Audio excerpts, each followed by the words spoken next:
Hello guys, welcome to another episode of the Other Girls Club podcast. I've got full custody of you today, which means it is a solo episode and we have got so much to talk about. I feel like this is going to be primarily a pop culture based episode because so much has happened this week. Obviously it was Grammys week, so largely going to be talking about that. There's so many different things that have or different conversations that have spanned from the Grammys. I'm thinking particularly about Kanye West and his wife showing up naked, Album of the Year discourse, and then also Chris Brown winning R&B Album of the Year, which I have many thoughts on. But before we get into all that, first of all, I just hope you guys are well. I hope you guys are good. Thank you for tuning back in. I am stressed out currently. If you're watching this on YouTube, you'll be able to see. I'm stressed because I've forgotten how to do eyebrows. Right, if you guys have followed me for a while, you'll remember I had bleached brows for a really, really long time. And then after I had, even when I had bleached brows, I got a fringe. And I do still have a fringe, right? But today, if you're watching on YouTube, you'll be able to see, I've got my hair kind of pin back and my fringes clip back because I need to get it cut tomorrow. And so I've had to do my eyebrows today, and I don't normally do my eyebrows. And when I did them this morning, they were the bushiest brows I have ever seen. People don't do their brows like that anymore, and I realised I have not had to do my brows in such a long time that I have forgot how to do them. So if you're watching on YouTube, yes, don't worry, there's not two caterpillars on my face. It is just my inability to do brows anymore. But yeah, what have I been up to? What have I been consuming this last week? I saw, in the cinemas on Friday night, you guys know I've got a Cineworld card now, so going to the cinema is my favourite hobby right now. I saw that new film Saturday Night, which is basically about I don't know if it's I think it's loosely based off the true story of how they made Saturday Night. I don't know how accurate it is. I'll be honest, it's one of those things I actually can't be asked to find out how true it is. I can't be asked. But the film was really, really good. Dylan Bryan in denim hot pants. Need I say any more? It was really, really funny, and I wasn't expecting it to be that funny. And it was so fast paced and so tense, but in a really, really comedic way. But Willem Dafoe was in it as well. I didn't realise he was going to be in it. Rachel Sennett was in it. She was amazing. She was really, really good. I can't believe I know her as starting out on TikTok, right? That's really offensive, and maybe she wasn't just a TikToker, but I knew her from that video, where she's it's LA. We all do drugs here. You don't have an eating disorder? Get one. That's where I originally knew Rachel Sennett from, and now she's acting alongside Willem Dafoe in a Hollywood movie. That's crazy. I love that for her. She's really talented. But that film was really, really good, and I definitely recommend go seeing it if you love comedy. But right, let's jump straight into Grammy discourse then, because I feel like I'm trying to ease into it, so I didn't all just speak about the Grammys this week, but all I want to talk about is the Grammys. I have not been able to concentrate on anything else since Sunday night. I was contemplating staying up for the Grammys, and to be honest, I might as well have done. I literally stayed up to maybe about 1:30 because I wanted to see more than anything what everyone was wearing. So I saw Taylor's outfit, and then I was like, right, I just want to see what Beyonce's wearing, and then I go to bed. And then she never does the red carpet, she always comes in once it's already started. But no, I didn't stay up for the ceremony. I was going to, but then I thought, oh no, I really shouldn't. I do have stuff to do. And then this whole week I've been trying to concentrate on work, but all I can think about is the Grammys. So let's talk about it. First of all, let's start with outfits, right? I thought there were so many incredible looks. I'll start with Taylor's because it blew me away, and it's really different to what she normally sort of wears, and I thought it was really daring compared to her usual style. I thought it was really sexy, and I really liked it. It was this short bejeweled red, striking red dress, and she had these gorgeous almost jewel droplet earrings on, also a striking red, and then she had the piece de resistance. If there's any French people listening to this, I'm so sorry, but the piece de resistance of the outfit was this thigh chain that she had, and it was the same droplets of the earrings, but then it had a little T on it. It took me way too long to realise that could also mean Travis.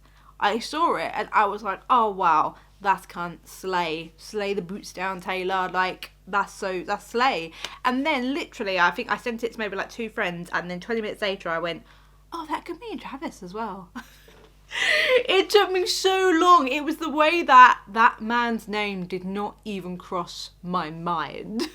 Because you look at a beautiful woman slaying the boots down, why is a man coming across your mind? That's a bit hetero. Who is looking at a beautiful woman slaying on the red carpet and thinking of a man? Not me. Not me, buddy. But no, she looked amazing. I really, really loved her outfit as well. I thought it was much, much better than her 2024 look, the one where she announced Torture Pirates Department. I didn't necessarily dislike the dress of that look, but I really didn't like the accessories, which is really hypocritical for me, because I'm always saying, why are stylists scared of accessories these days? But it's a valid question. Why are stylists so scared of accessorizing on their client? Like, you don't see the girlies wear jewelry really anymore, especially not necklaces. Stylists are scared of necklaces, and we need to find out why. Oh my god, Sabrina Carpenter in that gorgeous light blue silk dress. It matched her aesthetic and everything that she does so well. It kind of really gave old Hollywood glamour, and it suited her so well. I think it was a reference to, when you look at the back of the dress, I think it was a reference to, is it What a Way to Go, that old Hollywood film, which is, yeah, really beautiful, considering she's got this whole kind of like Marilyn Monroe aesthetic look going on. I've become really fond of Sabrina Carpenter. I really love her. I'm really glad I get to see her this year. I just love her whole vibe and her whole kind of like, she's beautiful, but in a kind of like 1950s way where the kind of woman you would send to entertain the troops, and she'd be like, oh shucks boys, thanks. Do you know what I mean? Like, I love her whole thing, and I think she's so fun. Chapel, incredible. Chapel's always incredible. Chapel, everything Chapel does outfit-wise is so daring and unique, and I don't know, it feels wrong to even comment on it because it's so unique to her, and it's so special to her that I'm very much like, hey, look, she's doing what she's gonna do, and I love that for her. The one thing I will say, that her makeup, right, obviously she wears the clown makeup for a very specific reason. If you guys don't know,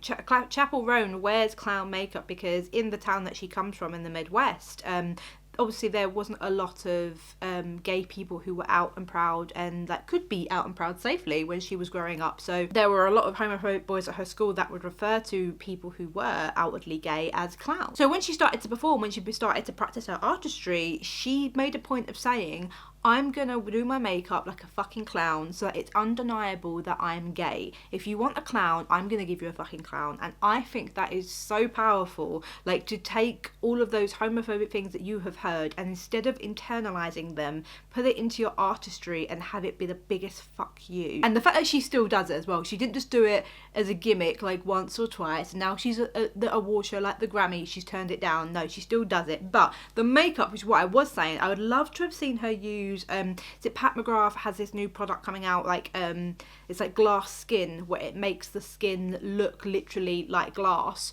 but I think just putting that over the top of her existing makeup would have given it a really like cool 3-dimensional look, and I really hope she uses it at some point because I would love to see that product on Chapel. But talking about outfits, we can't talk about outfits without discussing Bianca and Kanye. So for you guys who don't know, Bianca Sensory, which is so ironic because the last name right now, Bianca Sensory is Kanye's wife.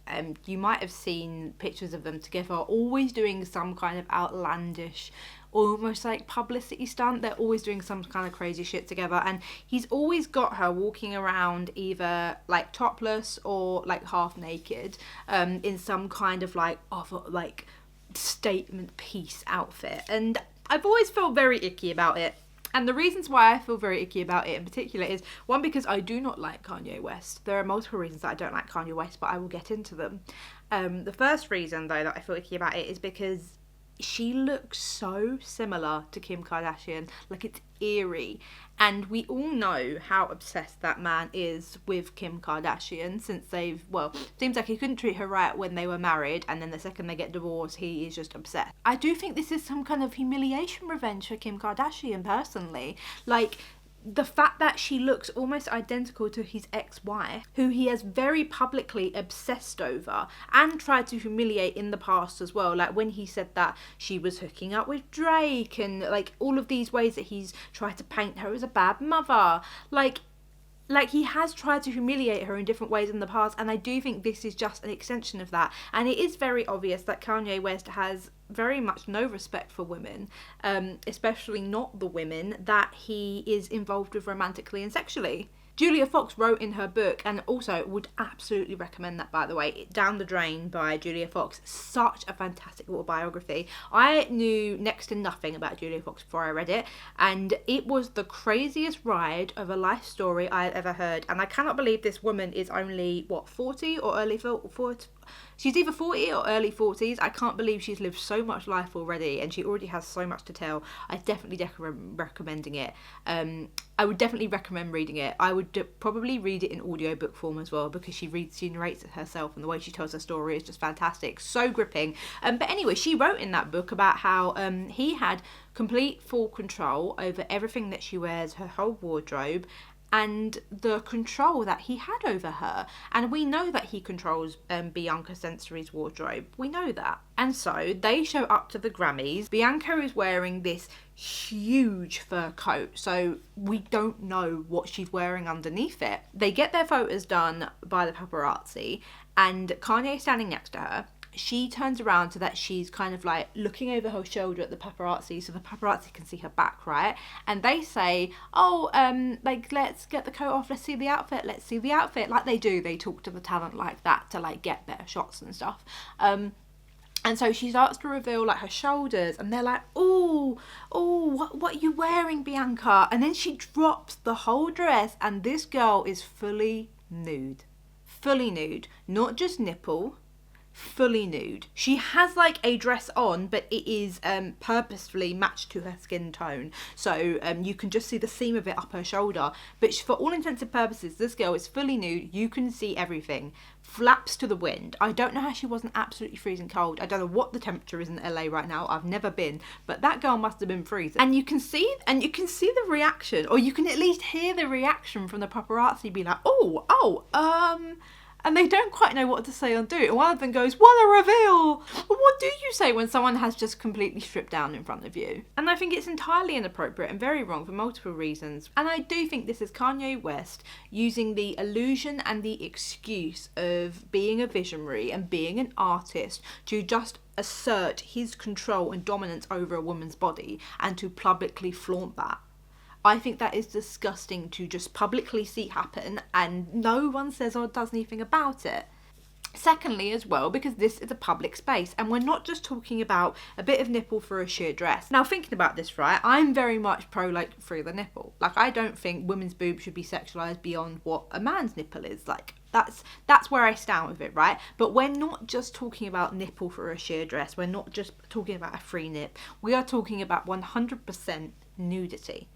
And yes, there are genuine concerns about Bianca's safety and Kanye's treatment of Bianca, which are absolutely valid. And I will not be surprised in 10 years' time, 15 years' time, when we see the documentary like Surviving Kanye West, or like The Madness Behind the Artist, or something like that comes out in 10, 15 years. I can literally just see it happening. But as well as her own individual safety, which is a big issue, there is the safety and the protection of everyone at that event. Like, they did not consent to seeing you fully naked. And yes, it is a largely adult event, as it's the Grammys. There are children there. And we do have to be careful about the whole save the children rhetoric, because for years and years and years now, it has been co-opted by right wing to enforce homophobic ideals and to enforce more traditional right wing propaganda.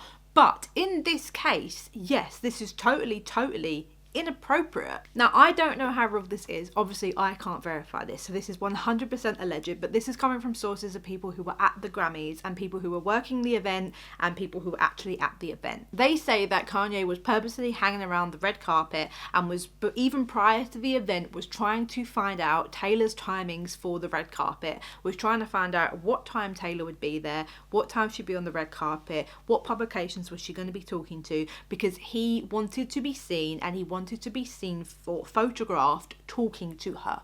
And on top of that, when you add the other day before the Grammys, he made a point of screenshotting and posting that Taylor Swift is now the only person he follows on Instagram. And look, I'm going to get nasty here. I don't give a shit. This is not even about me being a Swiftie or anything like that. We need to protect this woman from this man. It is obsession. The same way that he is obsessed and has publicly harassed and humiliated Kim Kardashian, he is also doing and has done for decades now the same thing to Taylor Swift, and people completely ignore it. The thing that really annoys me is that people completely ignore that Kanye West is a danger to Taylor Swift. They completely ignore that he has publicly humiliated her. He is publicly harassed her. He has sexualized her. And this is all outside of the phone call and all of that beef and drama. This is just even outside of all of that. But yeah, you want to add that into it. He also, him and Kim Kardashian illegally recorded that phone call. They then edited it and they tried to end her career. His obsession with Taylor Swift is dangerous, and I don't think you should have to be a Swiftie to see that and acknowledge that. And I think what's really telling about the whole situation, right, is that in the public consciousness outside of like the Swiftie fandom, she is not allowed the space and the grace to process all of what Kanye, and also Kim put her through. Whenever she so much as hints at it, now she had a song on her latest album kind of not so subtly talking about the whole situation, about moving on from the whole situation, called Thank You Amy. Now I will say this, that was one of my surprise songs, by the way, the Eras tour. It's not my favourite song, but that's just because more musically it's not really my taste. I don't think it's a very well produced song, but hey ho, I will always stand by it. I think she has the right to process her emotions on that. These two people tried to ruin her career. He depicted her body sexually using a figure of her in a music video which he profited off. He profited off the image of her naked body, and we are not allowing this woman the space to vent about this, to be mad about this, to talk about this. He did all of that to her, and she will still get criticised for writing about it in her music, in her artistry. So he's allowed to do whatever he wants in his artistry, but she's not. Make it make fucking sense. It will suddenly be like, oh, she needs to move on. She's so obsessed with him. Like, oh, her music's not good enough. Oh, like the content's drying up, so she has to bring Kanye into it, blah, blah, blah, blah. And not, this man and his wife harassed me for years. They humiliated me. They told lies about me. They tried to ruin my career. And I feel some type of way about that. It has affected me mentally, and I want to talk about it. I want to talk about the situation and how it impacted me and how I feel about it, and more importantly, how I'm moving on from it. I do think we need to give Taylor Swift more room and more space to talk about that, and not say that she's the attention-seeking one every time she brings it up. There are many flaws of Taylor Swift which should absolutely be criticised, right? She's a human just like anyone else, and more than that as well, she is a very, very wealthy public figure, blah, blah, blah, all of that nuance. But she is held to such a high standard, and like her and like so many other women, the way that they react and the way that they respond to the things that are done directly and maliciously with intent to harm towards them, their response has to be so perfect. I spoke way too much about Kanye West here. I don't want to talk about him anymore because, to be honest, I just do not like that man. I do not like that man. He annoys me. I think he's disgusting, and I wish we would actually just starve him of attention, which is ironic because I've just spoke about him for like 10 minutes. But, you know, and I was literally talking to a friend about this earlier today because we got on to talking about it because we were talking about Chris Brown winning R&B Album of the Year, and I'll get onto my thoughts on that in a bit because shock horror, I have thoughts. But we were talking about the illusion of cancel culture, particularly with artists, and we were talking actually specifically about Nicki Minaj, and we have lots of thoughts and feelings on Nicki Minaj as well, which I won't get into here. And now we have really, really rightly criticised her for marrying a literal sex offender and for consistently being a safe space for men who are sexual predators. Rightly to criticise that for her. That's absolutely, I'm not about to defend her for that.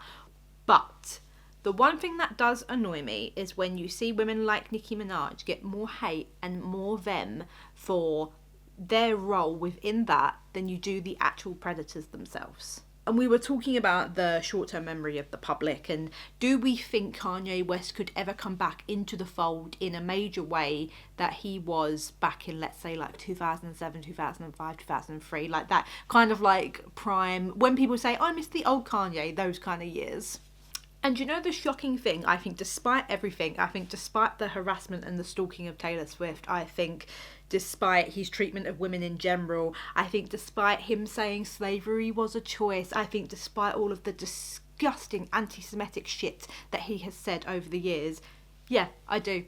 I do think Kanye West could be redeemed in the public eye. Should he be redeemed in the public eye? Absolutely not. But I think if you got him off social media, I think if you got him a good publicist, ironically, if you got T-Pain on the case. But if you got him on social media, you get him a good publicist. You get him in the studio and you get him to clean his act up and produce good music again because, hey, look, he's a very good producer. Well, credit where credit's due on talent.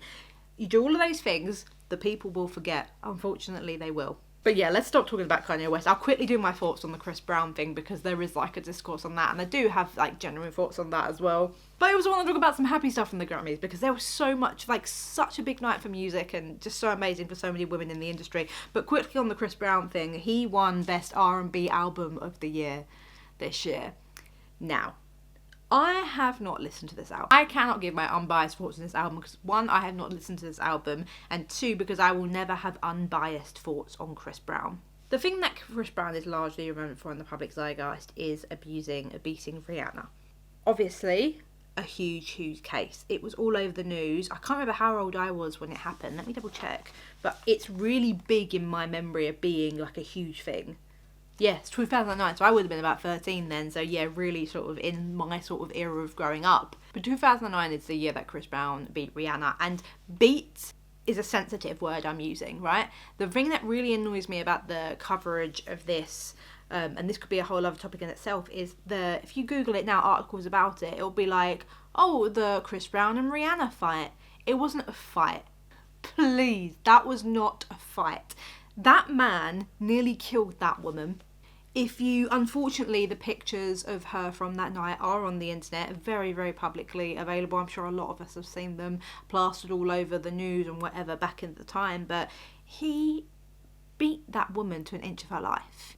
And look, she has publicly forgave him. She has come out and said that she was able to forgive him. That is her healing journey. That is something she had to do for herself and for her to be able to carry on with her life. That is Rihanna's business, right? And as the victim of that, I am never ever going to speak on whether she should have forgave him or whether she shouldn't. That's absolutely her business. That's not mine or anyone's to speak on. It's only hers, right? Doesn't mean I have to forgive him. Doesn't mean the world has to forgive him. Just because Rihanna has personally forgave him doesn't entitle him to suddenly enter something as prestige as the Grammys. It's not even just Rihanna as well. That's the worst thing, right? Chris Brown has a repeat history of, again, humiliating, abusing and victimizing women. There are multiple women who have suffered at the hands of Chris Brown over many years, and yet here he is, 2025, Best R&B Album of the Year. Now, Sophie, you should separate the work from the artist. That doesn't mean it's a bad album. Look, I haven't listened to this album, so I can't speak on it, but I will say that man has been releasing the same music for the last, 10-15 years, so I can't see how good it could bloody be. But anyway, let's say it is the best album in the bloody fucking world, right? I do not care. In a case like this, you cannot separate the art from the artist, and I will tell you for why. Because when you are an artist, when you are a successful recording artist, and when you are at the level of fame and notoriety of being Chris Brown, and when that is then awarded by the Recording Academy, by the Grammys, you have an insane amount of platform and power and resource.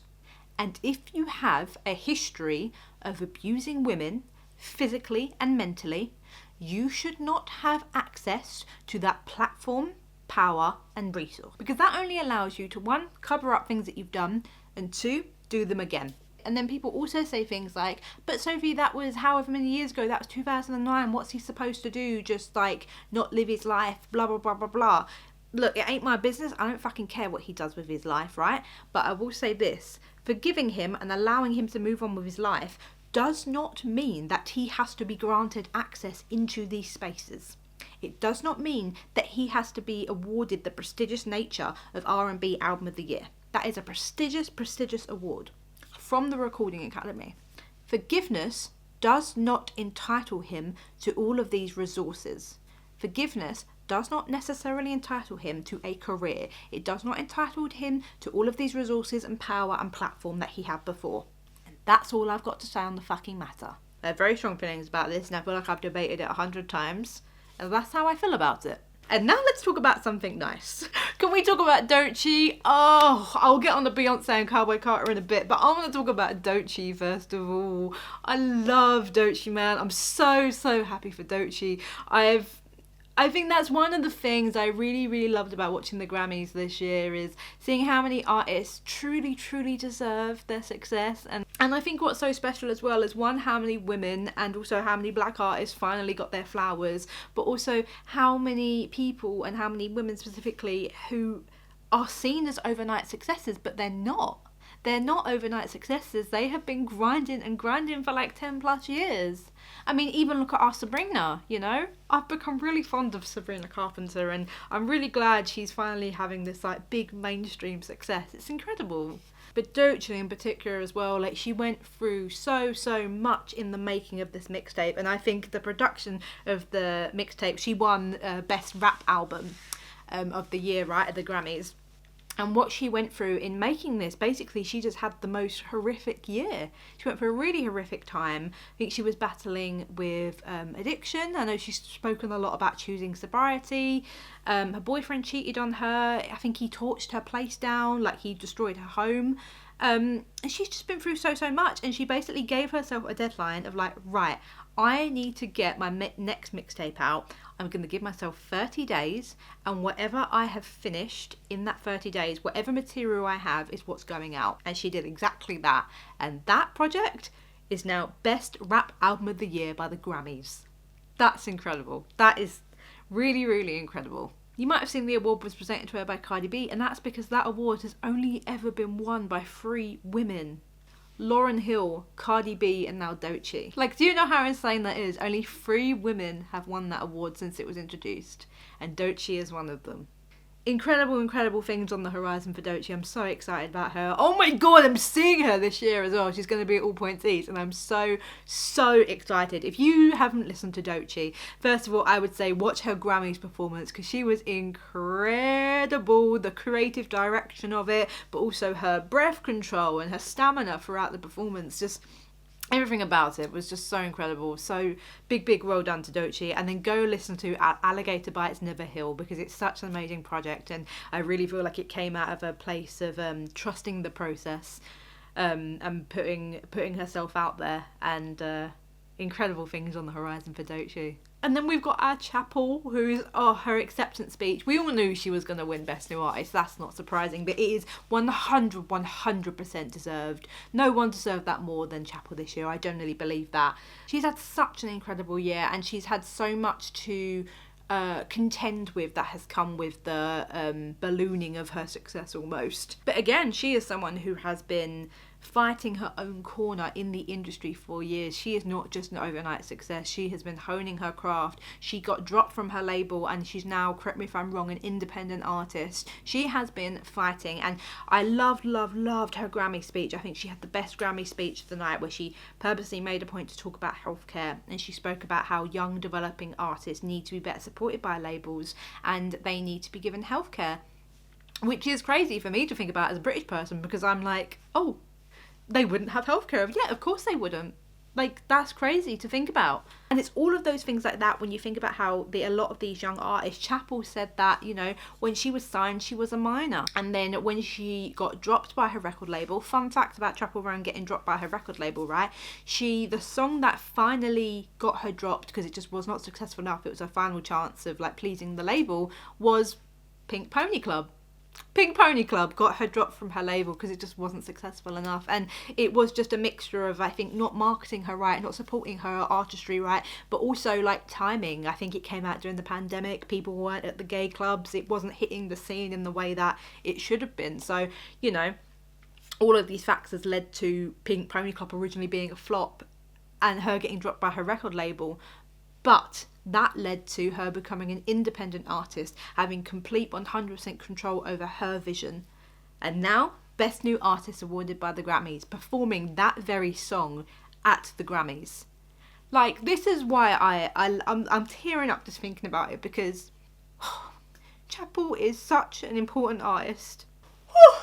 I'm crying, I haven't even started talking about Beyonce yet. But Chapel is such an important artist, and music and artistry is so important. And it's so important that we support artists like Chapel, who are going to get in these rooms and they're going to get on the stage in front of all of these powerful, rich people in the industry on the stage at the Grammys, and she's going to say, we need better healthcare for our young developing artists. For everyone, but particularly our young developing artists who cannot afford healthcare. But I think in America, your healthcare, your insurance is very much tied to your profession.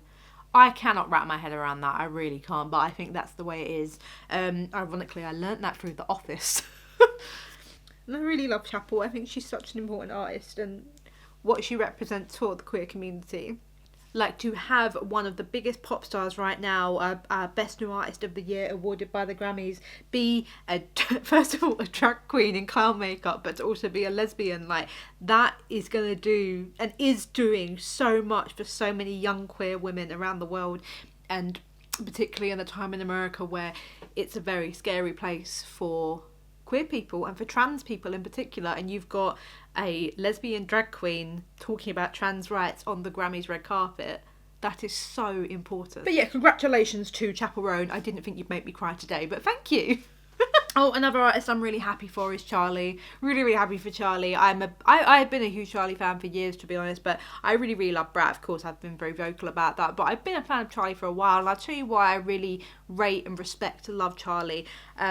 Is just her dedication to her vision and what she loves about music. And she has impacted music in such an influential way that so many people don't realise. People think that, you know, people are seeing the success of Brat, but they don't understand the way Charlie has influenced music for so many years. And I'm really, really glad to see that, you know, she's finally getting her flowers. So Abel, oh my god, we haven't spoken about Abel. So Abel, The Weeknd. I don't know if to call him Abel or The Weeknd anymore, because a couple of years ago he came out and he said like, oh, I'm going by Abel now, but he still also refers to himself as The Weeknd. So I think they're quite interchangeable. It's not like a Chapel Roan Kaylee situation where I'd never refer to her by like her actual government name. She doesn't like that. It's creepy. That's absolutely fair enough. But I think for The Weeknd they're quite interchangeable, and he does sometimes refer to himself as Abel. But anyway, he boycotted the Grammys a few years ago after his After Hours album was snubbed and was not even nominated, which is crazy because it is a masterpiece of an album. It's such an incredible body of work.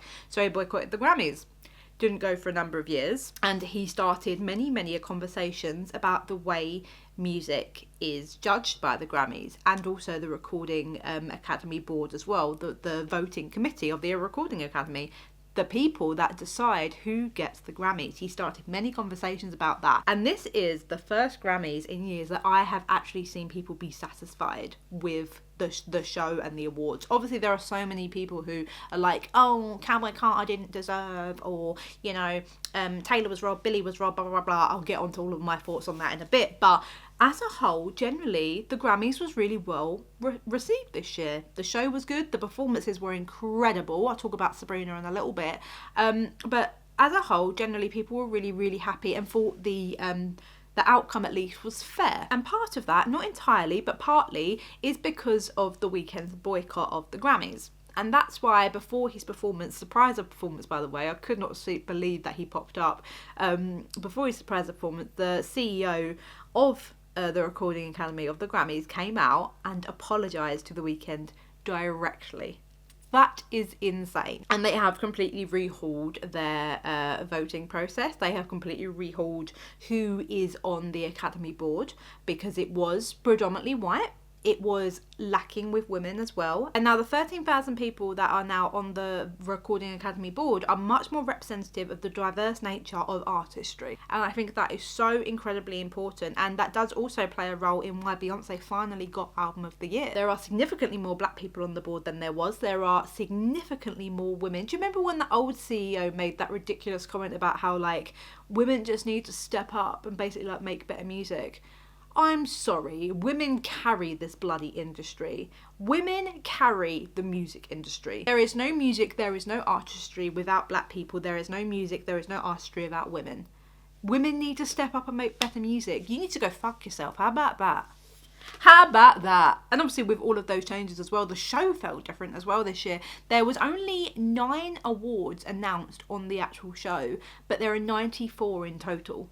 So that's why when I'm talking about Chris Brown won R&B Album of the Year, Charlie XCX won 3 Grammys, you didn't see that in the show because it was all in the pre-show. But there are so many awards at the Grammys. Obviously there are the very prestigious, the big 4, which is Album of the Year, Record of the Year, Song of the Year, and Music Video of the Year. They're like the big 4 that everyone wants to win. And I think one of the problems about the categories of the Grammys, well, at least from like a viewer perspective, is that I think the people who, the majority of the people that enjoy music and that watch the Grammys and are part of the discourse about the Grammys are controversial. Maybe this is a hot take, but I don't think a lot of people know what a lot of the categories actually mean. And I think that's where a lot of the fights and arguments about who should have won are very misguided. So for example, a lot of people don't know the difference between Record of the Year and Song of the Year.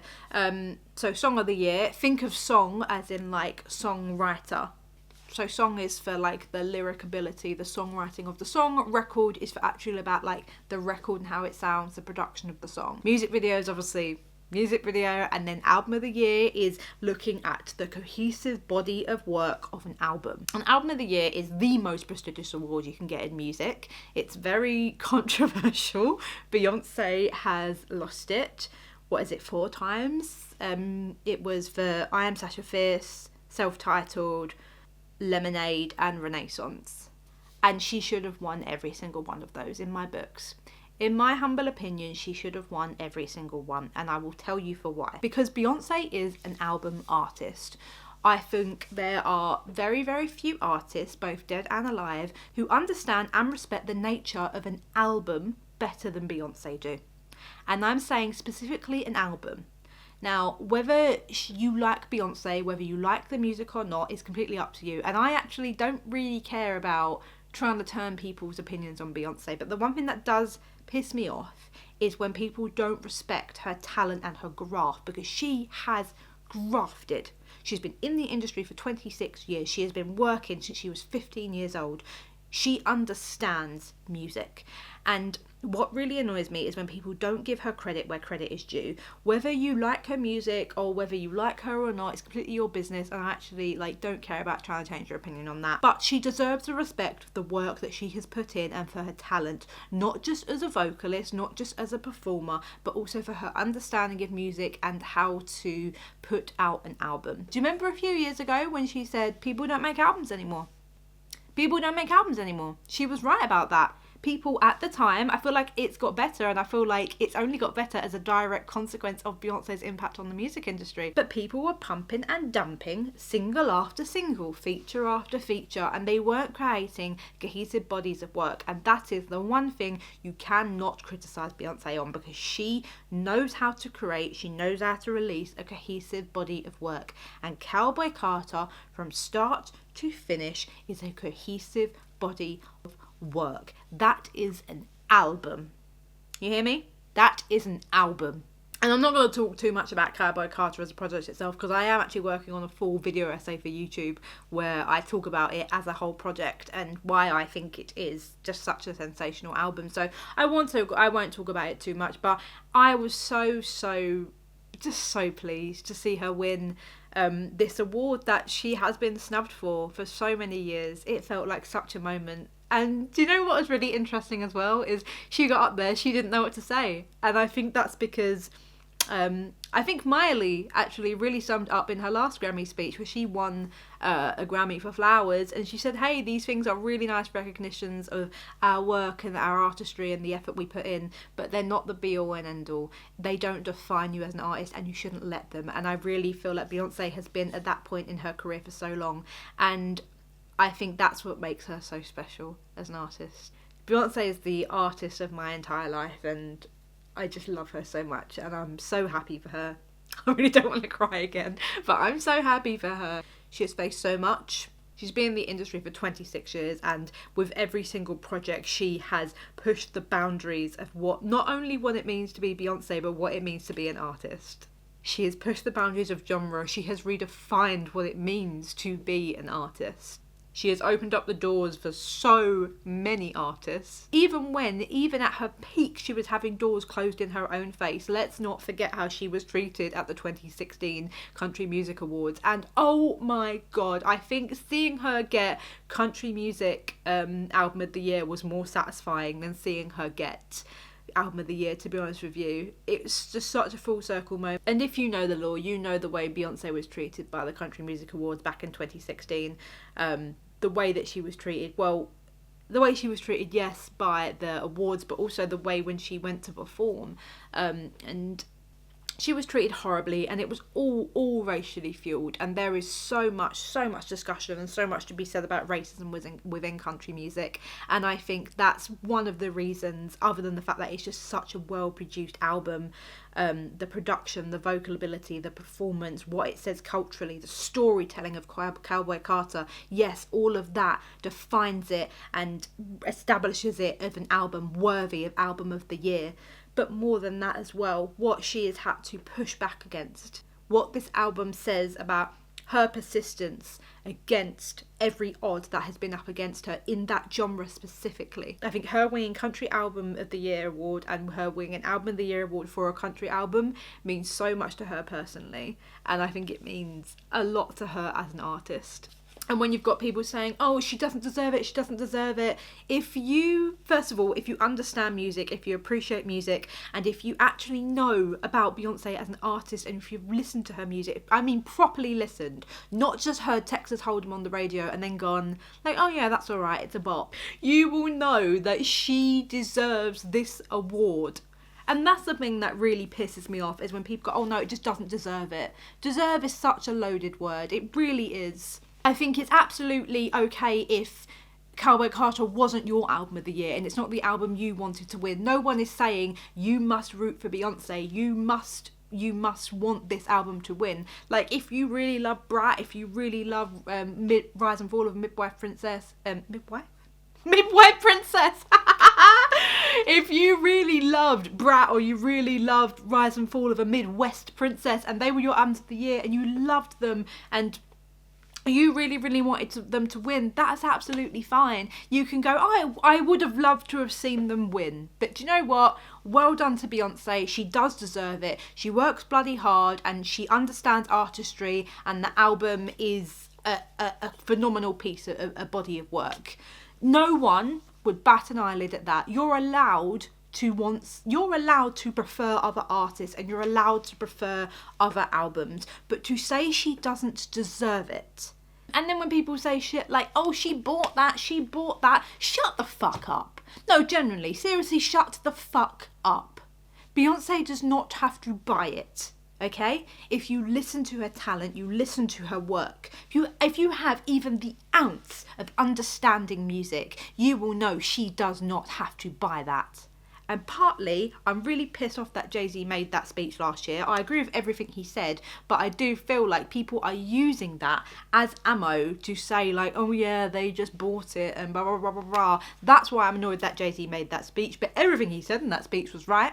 I also think another thing on the topic of people not understanding the criteria for the awards, and I don't say that to be condescending. I mean, like, I didn't know like until a few years ago as well, till I actually like thought, oh, I actually like gonna go like look this up. Like, I feel like the general population doesn't understand how these awards are categorized and how they are rated, because I think a lot of people, especially people who spend a lot of time online and people who are heavily involved in like stan culture, think that album of the year means like most streams of the year, or they think it's the album that's been talked about the most on Twitter. Like, I'm sorry, but at the Grammys, this is a very prestigious award show that awards artistry. This is not the Streamies. Like, we're not awarding per stream, and I think that's really important to distinguish, because I think if we did start awarding on that basis, if that was the criteria, it makes music and it makes the way that we award music about consumption and not artistry, which I think is really sad. This is not a marketing awards, this is an artistry awards, you know?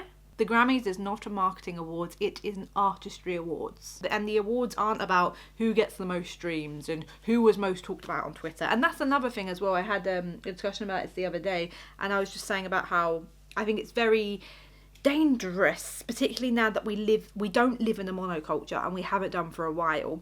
What is big to us as individuals exists so much within a personal vacuum, because we don't all watch the same things, bar maybe the Traitors in the UK. That was the one thing all year that I think we all watch at the same time. We all watch it maybe 3 episodes a week rather than binging it all at different times, and that really is one of the last pieces of monoculture that we have. But outside of that, we are existing within our own personal vacuums. And yes, Brat was huge within my circles and within the spaces that I am in the internet, and it did seep its way into the mainstream, absolutely yes, but nowhere near to the degree that it did in certain spaces, aka gay and queer spaces, on the internet. And that's absolutely fine, right? That's not really anything new. Like, take for example in the 80s with Madonna, right? Queer people, gay people knew about Madonna before the general population did, because they saw what she was, they understood what she fought for and what she fought against, and they understood what she represented, understood her as one of them. And that's why Madonna was really, really popular within the gay spaces, particularly starting in New York. And she continues to be really, really beloved and really respected in a lot of gay spaces today in 2025. So it's not new. It has just been amplified because, one, of the amount of content we consume today, but also two, the way we consume content today. Like, I'm thinking particularly about how even if we go on social media, everything is algorithm based. I could go on TikTok right now and I could maybe see videos that you will never see. They'll never be presented to you. If we are completely of different demographics and if we are of different interests, I will probably see a completely different timeline to what you will see. Like, a lot of straight people didn't know what Brat was. A lot of straight people are just finding out about Chapel Roan, but in gay spaces, she's been beloved for years and years.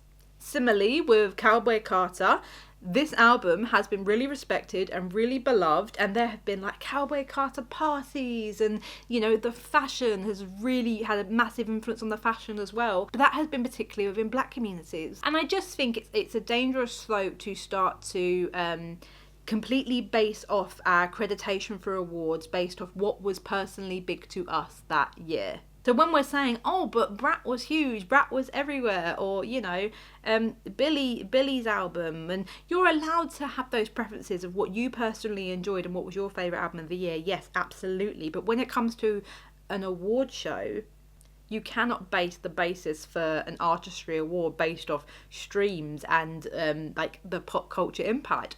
Only a very, very small amount of that is actually taken into account. And it would be dangerous to credit an award based off that because of these personal vacuums that we live in.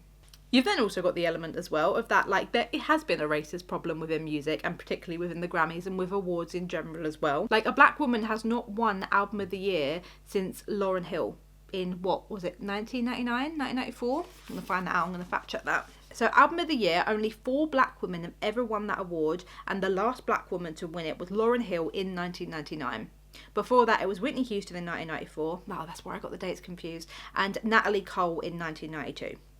So there has been a racism problem within awards, not even just in music, but in loads of different categories and industries. Yeah, so this whole idea then of people saying, oh, but you know, it was big in my circle and it was huge in my circle, and awarding awards based off that, it does allow the risk, a huge more risk for systems of oppression like racism to creep in. And I did say I won't talk too much about Cowboy Carter because I am doing the whole video essay on it, so I won't talk much more about it, but I did just think it was such a bold album, such a well-produced album. It told a story, the vocal ability on it, and also what it did to honour and award black country artists who have come before. And also as well, right, Beyonce winning Country Album of the Year for Cowboy Carter. Do you know she's the first black person to ever win that award? Not the first black woman, the first black person. Is that not insane? Now, you think, even if you don't listen to country music, you will probably have some idea about how white that industry is, which is absolutely insane, because when you think about the roots of country, it's so black and there's such a rich black history there. And I'm going to cover more of that in the video essay that I do for YouTube, but I just had to point that out because that is insane. And I think just to, in 2025, to still be saying the first black person too is unbelievable. But I mean, anyway, I'm so happy, so happy for Beyonce. I could not be more happy. I can't talk about the tour right now though. I can't talk about the tour because every time I think about not getting tickets, makes me want to throw up in my mouth. So please do not talk to me until I've got my tickets about the tour because I can't even talk about it. But look, more than anything, music is so individual, right? It means different things to all of us. We all love different artists and different albums and different songs and different genres for so many reasons. And I think that's brilliant. I think that's brilliant. I think that's beautiful that, you know, we all love our own different things. But music in general is incredible. And there were so many incredible artists nominated at the awards this year. So many artists that I love. I mean, Beyonce is the artist of my life, but you guys know I love so many artists. I love Taylor Swift. I didn't personally think much of the Tortured Poets department. I'll be honest, I've got very mixed feelings about it. I'm pretty sure I've spoken about this on this podcast before. I definitely have on Instagram. But look, I love Taylor Swift. I love Chappell Roan. I love Billie Eilish. I love Sabrina. I love the majority of the artists that were mentioned. I'm going to mention him. I'm going to throw him in as an honorary mention with the girly pops. Kendrick Lamar. What a year for Kendrick Lamar at the Grammys, and so very deserved as well. And that, I think, is a good example of me saying, look, Not Like Us wasn't my song of the year for me personally. If I got to pick song of the year, I would pick Good Luck Babe by Chappell Roan. But Kendrick Lamar won it for Not Like Us, and he deserved that. I will never ever take that away from him, that he deserved it, because it is a good song. It is a well-produced song within its genre. It's incredible and I'm really happy for him. But just because it's not my song of the year doesn't mean that it doesn't deserve it. And I feel like that's where people get confused. You're allowed to have your own individual preferences and what you want to win and what is your favourite, but it doesn't take away from the artist who won. Just because my favourite artist won Album of the Year, it doesn't invalidate the artistry of your favourite artist's album. It doesn't mean that your artist is now a bad album. And this is where what Miley Cyrus said about the don't let the awards define you is so true. But also don't let it define your love for music. Awards like the Grammys are incredible for artists, and they're such an incredible recognition, and it's so fun as well as a fan when you get to see your favourite artists like get awarded like that with such a prestigious award. But don't let it define your love for music, you know? And I really think being a Beyonce fan, you've had to learn that, because I've sat and watched her lose Album of the Year, year and year and year after year, when I really thought she deserved it. Incredible things happening in music right now, with artists, especially like Chappell Roan coming into the scene, being so bold and creative and innovative, and I really just hope music in general just continues to innovate. Very exciting time to be a fangirl. It's a very exciting time to be in the music. And I'll tell you, I think one woman who understands this better than anyone right now is probably Taylor Swift. Like, that girl had a ball that night. Did you guys see all the clips of her drunkenly just dancing around?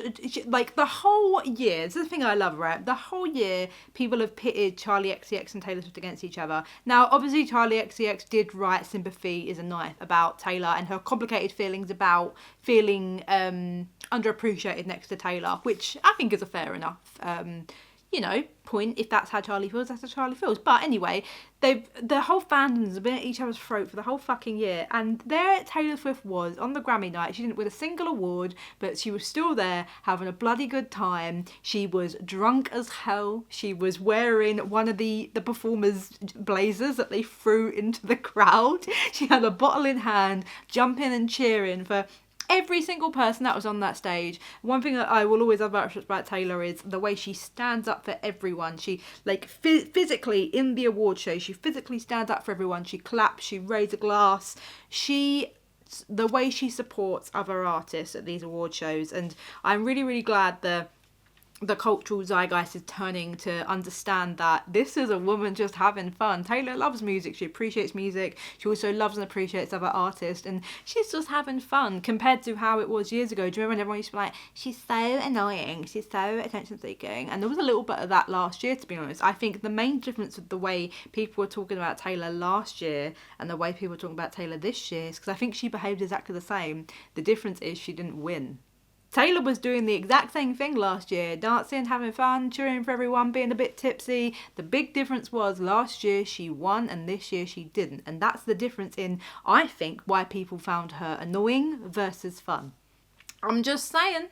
Look, leave the girl alone. She didn't bring home a single Grammy, but she had a damn good time. And I'm happy for her. She deserves it. She has been clocked in on that damn Eras tour and all those damn re-recordings for way too long now. Let's have a little bit of fun. Okay, I feel like I've spoken for ages today, but I'm going to finish by asking myself the question that I normally ask every guest before they leave, and that is, how am I chasing joy this week?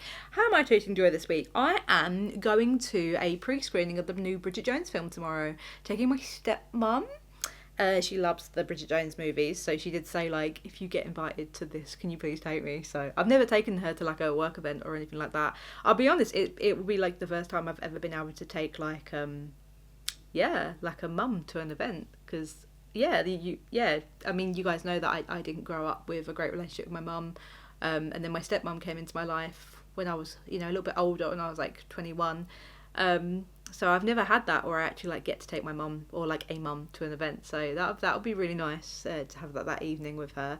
And I'm excited to see what the new film's about. I'll obviously review it, probably on Instagram, and then in my monthly series over on YouTube, where I like review every film that I've seen that month. But that is how I'm chasing joy this week. But yeah, I'd love to know as well. Let me know in the comments how you are also chasing joy this week as well. I think we need to share this joy more than ever. Have a beautiful, beautiful week. I hope you enjoyed this episode. And don't talk to me about the Cowboy Carter tour until I've got my damn tickets, okay? Okay, bye!